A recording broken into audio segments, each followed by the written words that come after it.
In the blazing deserts of North Africa in 1942, supply convoys were the lifeline of the war. For the British, these convoys were a constant target. The Luftwaffe, Germany's elite air force, had perfected the art of strafing columns of trucks and jeeps moving across open desert terrain. Pilots flew low and fast, often in tight formations, using machine guns and cannons to tear through unarmed or lightly armed vehicles. It was a deadly dance, and for the Allies, it became routine to lose vehicles, supplies, and even lives to these relentless attacks. The desert offered no cover, no forests or hills to shield the convoys, and the British could only respond with what little mobile firepower they had. Convoy losses mounted, and morale among the drivers began to waver. Each trip across the desert could be a one-way journey, and commanders struggled to find a solution that would allow supplies to reach the front lines. German pilots grew confident, almost invincible. They knew the flight paths, the schedules, and even the likely defensive positions. Their experience in North Africa gave them an edge. Strafing runs became a deadly art perfected over months, and many British soldiers would later describe these encounters as being like running a gauntlet through a storm of bullets. Convoys were often attacked multiple times in a single day, forcing drivers to navigate through smoke, sand, and the wreckage of their comrades' vehicles. Every mission required nerves of steel. Losses were staggering, and the Luftwaffe used this control of the skies to choke supply lines and starve Allied forces of vital equipment. Intelligence reports warned commanders of German tactics, but few could have predicted how effective these attacks would be.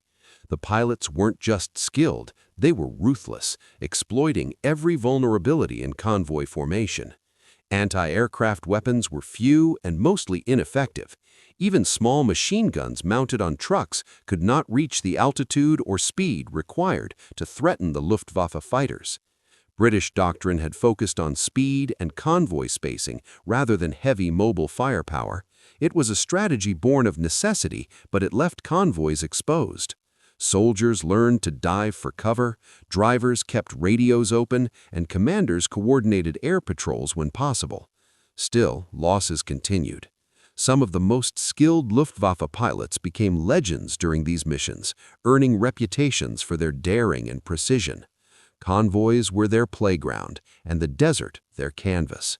Reports from the field painted grim pictures: trucks shredded by bullets, fuel igniting in fiery bursts, and soldiers scrambling across burning sand to save what they could. The psychological toll was immense.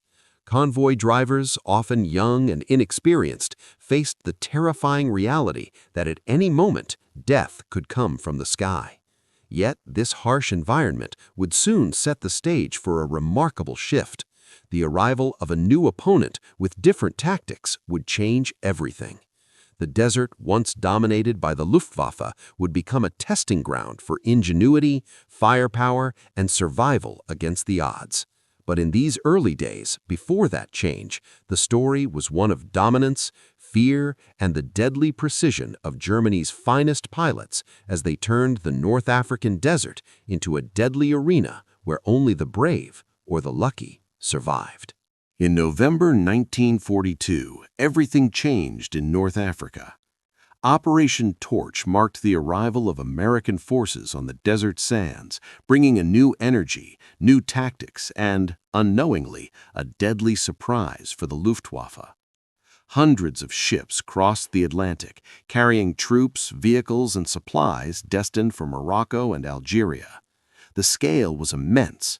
American commanders knew that controlling supply lines was crucial, yet they faced the same threat the British had endured for months: skilled German pilots ready to tear through any convoy. At first, the Americans relied on conventional wisdom. Trucks moved in formations, jeeps scouted ahead, and half-tracks guarded the flanks. Convoys were vulnerable, and German fighters wasted little time in taking advantage. Pilots swooped down from the sky, their machine guns cutting through metal and flesh, strafing anything that moved. Yet something was different about the American troops. There was an obsession with firepower, a doctrine that emphasized giving every soldier and every vehicle the ability to fight back. As the first encounters unfolded, German pilots expected an easy target, similar to what they had seen with the British. But American trucks were not going to sit quietly. On board, every driver, gunner, and passenger carried a weapon capable of changing the battle in an instant. It was not just a machine gun, it was a .50 caliber M2 Browning, a weapon designed to pierce aircraft at altitude, mounted on nearly every vehicle in the convoy. German pilots had never faced such firepower from trucks before. They had expected soft-skinned targets, lightly armed, predictable, and exposed.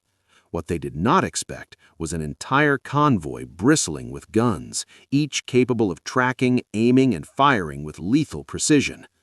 The first American convoys were met with skepticism by the Luftwaffe. Pilots descended for their usual strafing runs, and the result was shocking. Bullets tore through planes mid-flight. Aircraft that should have had an easy attack now faced streams of fire from every direction. Drivers, trained to keep their weapons ready, opened up, creating a moving wall of lead. For the German pilots, it was as if the sky itself had turned against them. Losses mounted rapidly, and the Luftwaffe's confidence was shaken. Mission reports would later describe it as chaos, a storm of bullets that seemed impossible to survive. Convoy commanders on the American side quickly realized the advantage they had discovered. Training emphasized not just movement, but coordinated fire, overlapping arcs, and rapid response to attacks. Each truck, jeep, and half-track became a tiny fortress capable of defending itself while still moving supplies forward. The desert, which had been a deadly advantage for the Luftwaffe, now worked against them. Open terrain that once made convoys easy prey now allowed American gunners clear lines of fire, longer engagement distances, and a view of approaching aircraft well before they struck.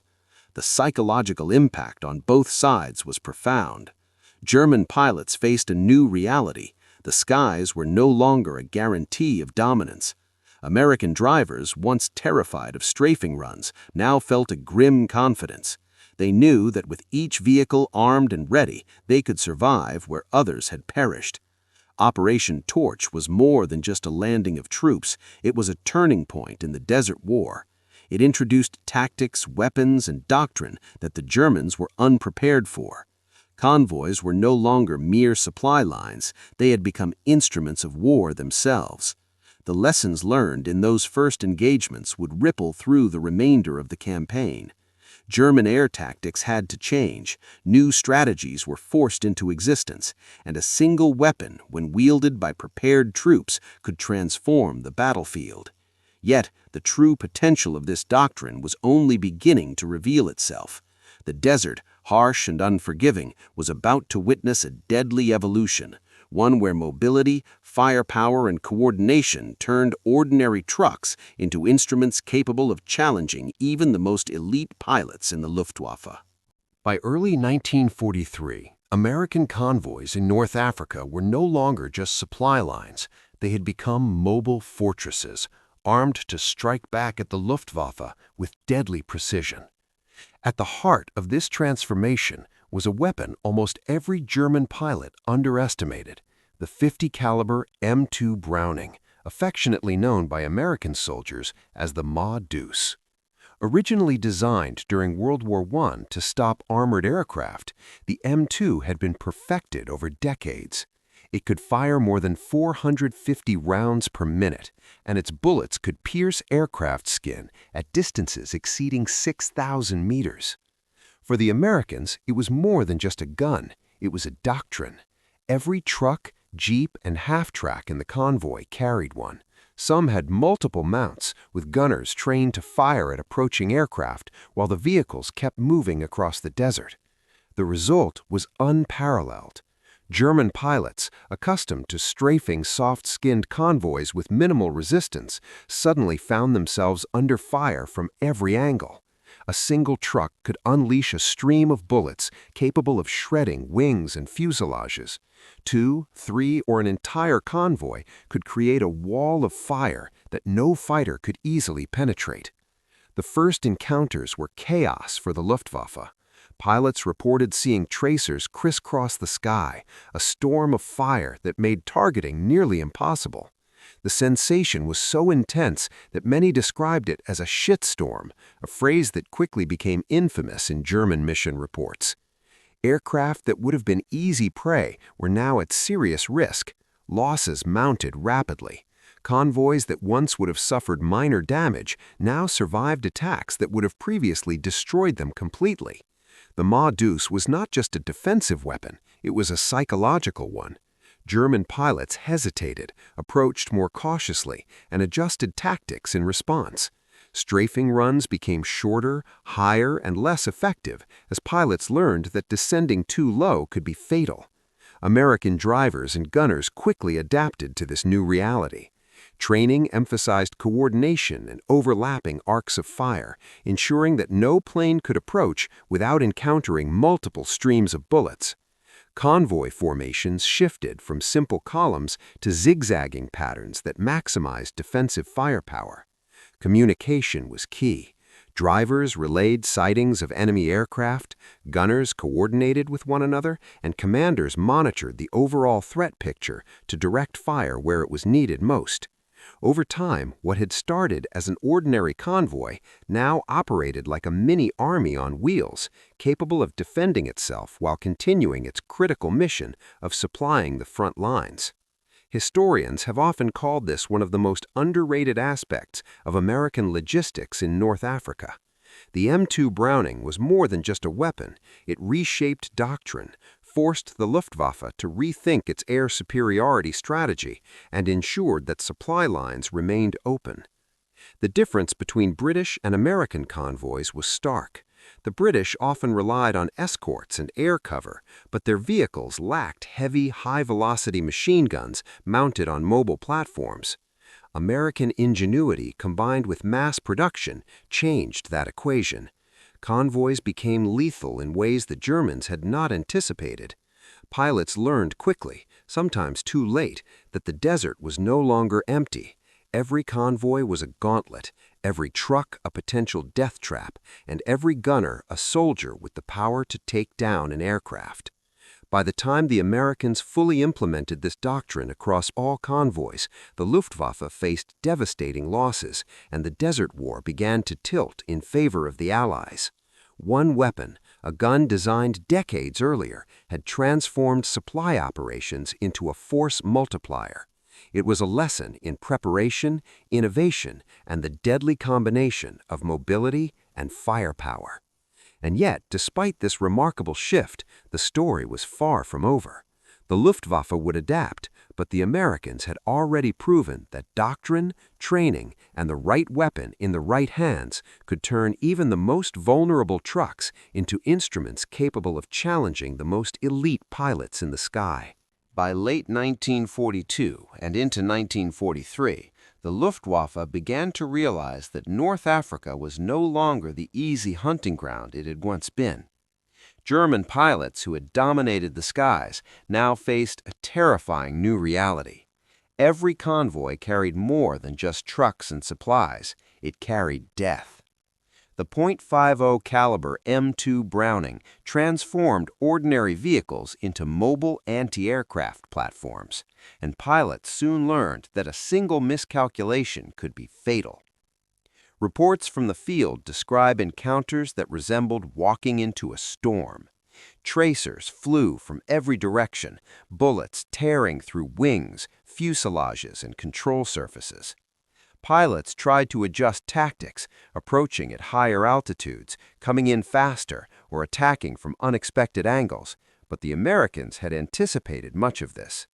Training emphasized overlapping fields of fire and coordination between vehicles, creating zones where no aircraft could safely fly. The effect on the Luftwaffe was devastating. From November 1942 to May 1943, over 2,400 German aircraft were lost in the Mediterranean theater. That represented more than 40% of the Luftwaffe's operational strength in the region, a staggering blow that forced commanders to rethink strategy. Pilots, many of them veterans, described the experience as a nightmare. They had trained for years, mastered strafing runs, and yet every attack on an American convoy felt like a gamble with death. Some tried to avoid convoys altogether, leaving supplies unscathed, but exposing ground troops to shortages and logistical problems. Others attempted mass attacks, hoping overwhelming numbers could break through the hail of bullets, but even large formations suffered catastrophic losses. Intelligence reports began to document a chilling pattern. Convoys were no longer vulnerable, they were lethal. Luftwaffe pilots who survived these encounters were often shaken, some writing in diaries about the feeling of being trapped in a storm with no escape. Commanders began issuing new directives, advising caution, changing attack approaches, and emphasizing the need for coordinated fighter support. Even so, losses continued. The Americans had effectively weaponized their logistics. The doctrine was simple but deadly: keep moving, maintain fire discipline, and never let an aircraft strike without paying a deadly price. German morale began to waver. What had once been routine missions became desperate efforts to survive. Every sortie carried the risk of destruction, and the psychological toll was immense. Pilots who returned often required rest, and some refused to fly missions against convoys at all. The desert, which had once offered clear skies and easy targets, had become a killing field for the Luftwaffe. German leadership realized that American ingenuity in vehicle armament and convoy defense had fundamentally changed the dynamics of the campaign. The combination of widespread May-Deuce deployment, disciplined training, and tactical coordination created a level of resistance the Luftwaffe had not encountered anywhere else. These battles also highlighted a critical lesson. Technology alone is not enough, but when paired with doctrine and training, even a single weapon can alter the course of an entire theater of war. The success of the American convoys forced Germany to divert resources, rethink air strategy, and ultimately contributed to the shifting momentum in North Africa. For pilots, the experience was unforgettable, often described as a nightmare made real. Every mission became a calculation of risk versus reward, and for many, survival was the only measure of success. By the spring of 1943, the Luftwaffe had been forced to adapt, but the damage was done. The lessons learned from these encounters would influence air tactics for the remainder of the war. American trucks, jeeps, and half-tracks, armed with one weapon and manned by determined soldiers, had rewritten the rules of desert warfare, turning once vulnerable convoys into near-invincible moving fortresses.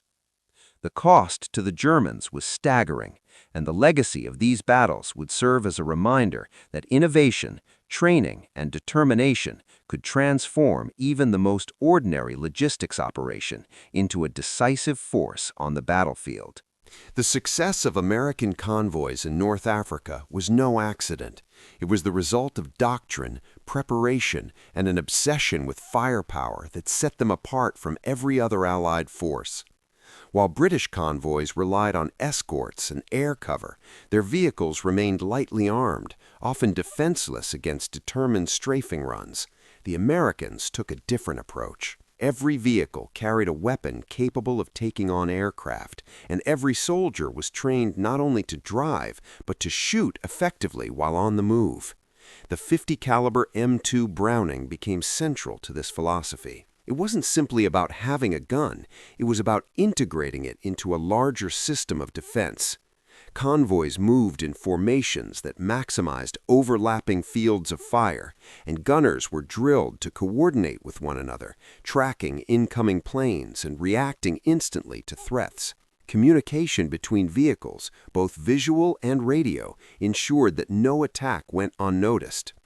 The difference was striking. German pilots, used to lightly defended convoys, now faced disciplined, coordinated fire that could take down aircraft at ranges they previously considered safe.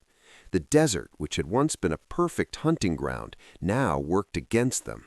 Supply routes that had been vulnerable became almost self-defending.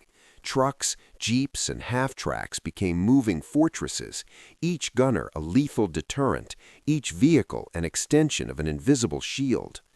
This doctrine not only saved lives and equipment, but also forced the Luftwaffe to change its tactics dramatically.